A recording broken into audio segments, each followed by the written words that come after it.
Presido of Afrexim Bank pay courtesy visits to Buhari for Durban.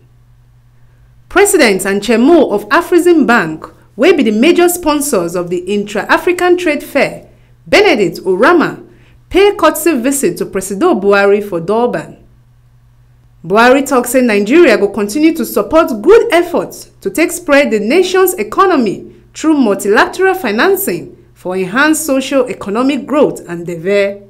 Benedict thanked Presido Buhari when take attend the fair and make sure say Nigeria rep wella. It demonstrates his understanding of the importance of trade.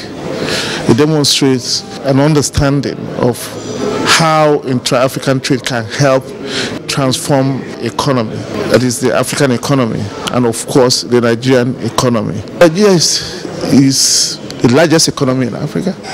Africa needs Nigeria just as Nigeria needs Africa. Is there anything that we do at the continental level that does not have Nigeria is seen globally as incomplete? That is why Nigeria's participation in this trade fair is very, very important. And we are happy that the Nigerian government is living up to expectations, to be seen, to be identified, to something that has immense benefits for the country as it supports also other African countries. From TMC News, Osarugwe, Monday.